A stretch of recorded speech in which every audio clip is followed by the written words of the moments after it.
construction deal, if you know what I'm saying. Yeah, well, I'll see what's in it for me. How is the next scene not all those people just lying on the floor like, oh, fuck. I can't believe I drank whiskey at noon.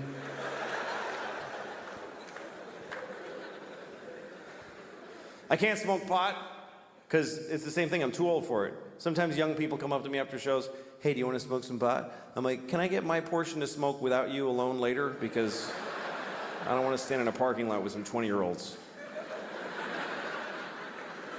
Last time I got high, I was in Kansas City, and I got high because I was in Kansas City, and it was shitty.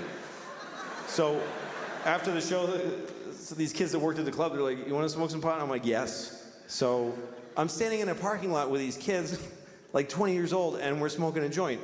And I'm taking huge hits, because I had no idea. I didn't know they'd been working on this shit like it's the cure for cancer. I didn't understand the fucking technology that's gone into making pot so powerful. Because when I was a kid, you could just smoke a joint for a while. Now you take 2 hits and you go insane. It's not doable anymore. And I was taking big hits, like big 1970s jean jacket, Bad Company hits. Here come the jesters, 1, 2, 3. It's all part of my fantasy. And I'm like, yeah.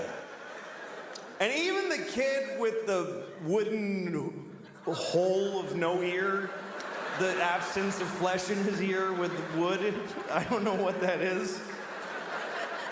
Even he was like, "That you should be careful, that's a lot of pot. That's very strong marijuana." Yeah, I'm fine. Running with the devil! Just fucking, and in about 10 seconds, everything just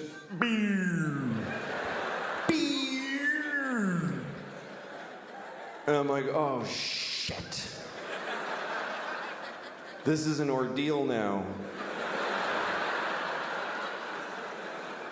I'm not gonna feel okay for a very long time.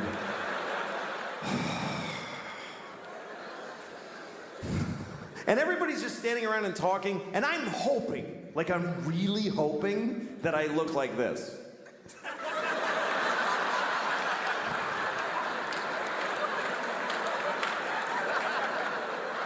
But I'm pretty sure that I was just scanning insanely.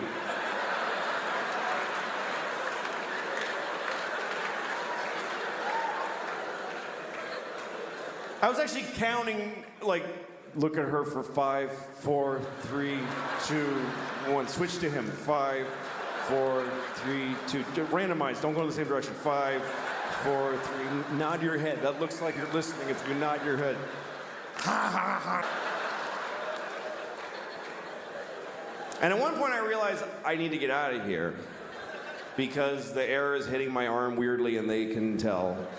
They totally know that I'm not handling the way air is touching my arm right now.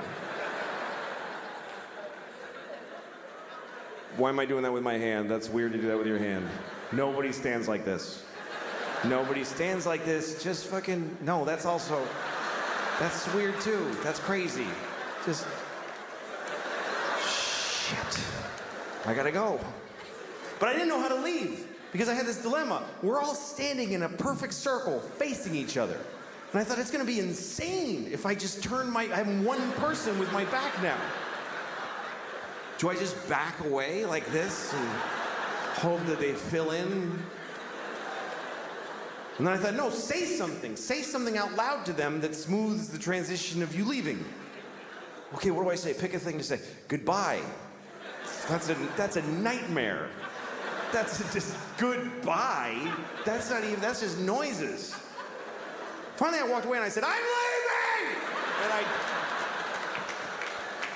I know it was that bad because they all went, oh, shit, okay, all right. Whoa. I was like, I'll never see those people again as long as I live. And then I had to get in a car. I forgot that I had rented a car and I have to drive back to the hotel. And I'm driving on this highway in Missouri.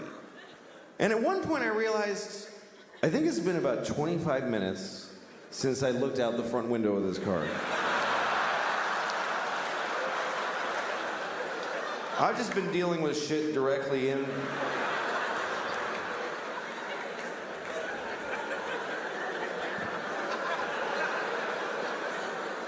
Oh, shit. There's a whole spectrum of responsibility out here. I'm supposed to take part in this. And then at one point, I remember I was at a drive-thru, and I was terrified because there's a lady sticking her head out a window, and she's mad. She's going, "Sir, sir." I just kept saying, came online as a result of the anal pain that I was experiencing. It actually awakened me into the stream of consciousness I'm now living. That's how my life started. That's who I am.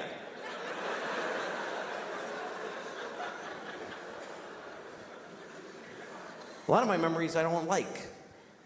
I don't like when I was a teenager. I hated all that time. I hated being a teenager. And then I discovered drugs. And then that's all I gave a shit about. I don't know how I'm gonna tell my kids. How the fuck do you compete with that? How do you take a miserable person with no control over their lives and tell them with a straight face, "Oh, you can't do drugs. You can't do that, baby. All drugs are a perfect solution to every problem you have right now." How do you beat that? Drugs are so fucking good that they'll ruin your life. I mean, that's how good they are. I can't do drugs now because I'm 44, and I can't hook it up. I can't make that happen. If you're 44 and you want to get a high, you got to hurt your back. That's pretty much the only option you have. Hurt your back, get some Percocet, and then you go, I'm gonna get a babysitter and take 3 at a diner. Like, just sad. I'm a little drowsy. Woo! I never really could have like I wish I was a drunk. Like that, I love romantically the idea of being a real drunk in my bathrobe all day. Everybody who loves me is always crying. He's destroying himself. I can't watch anymore. Shut up then. Showing up at my kid's school play halfway through. You show who you are, baby! I wish I could be that guy. But I can't drink because I just get tired. I go to sleep. I don't know how people drink and then do shit. Like when I see movies or TV shows where there's people in an office having a power meeting and they're clink, clink, they're making a drink in the daylight with a tie on. Well, of course they want you to do all that shit, but if you don't, they still want the car back. They're gonna send a dude. You could drive a car till you don't want it, just get out of it while it's moving and just walk away. Well, I don't feel like being in that car any longer. Just call Hertz. Hi, your car is drifting into the intersection of 28th and Broadway. If you're interested, it's now your problem.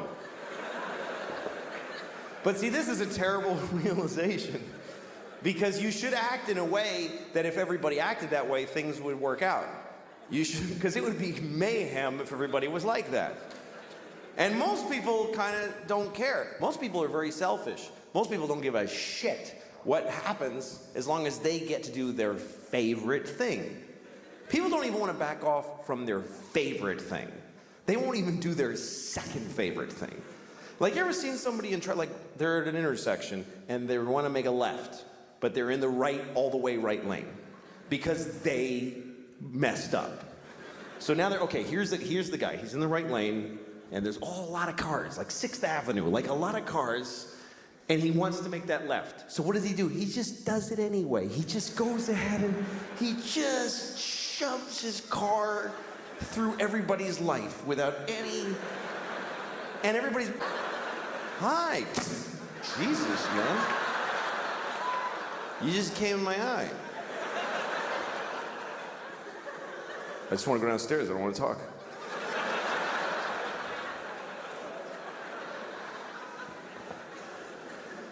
All right, this is going a little off the rails. I don't remember what I was trying to say. I'd like to be a better person. I would. I'd like to be a better person. And I think I'm getting worse as a person.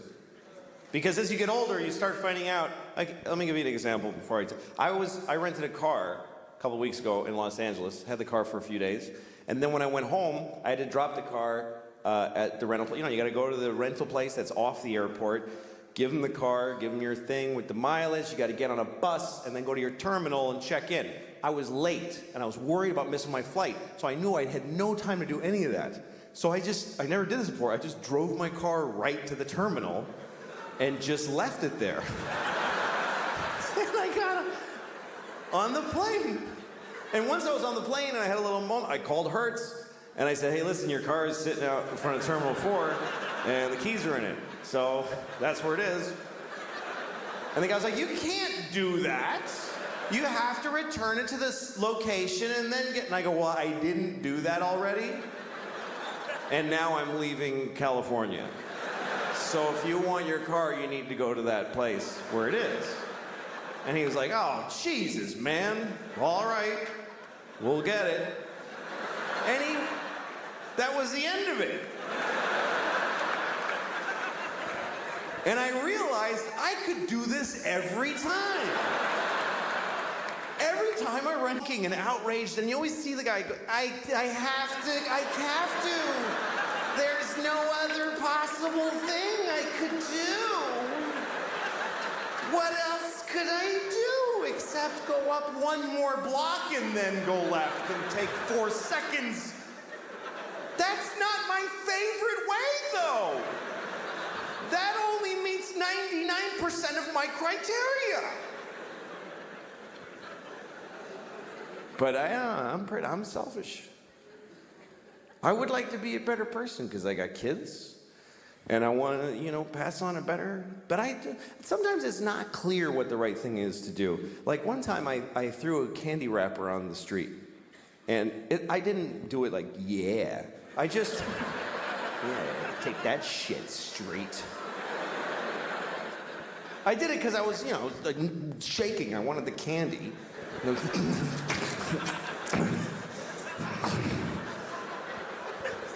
Anyway, I was with a friend who said to me, you just littered on the street. Don't you care about the environment? And I thought about it, and I said, you know what? This isn't the environment. This is New York City. This is not the environment. This is where people live. New York City is not the environment. New York City is a giant piece of litter. It's like the giantest, next to Mexico City, the shittiest piece of litter in the world.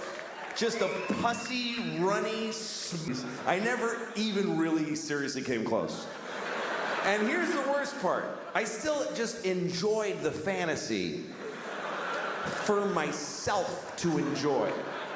I was actually proud of myself for having thought of it. I was proud. Oh, I am such a sweet man. That is so nice of me to think of doing that and then totally never do it.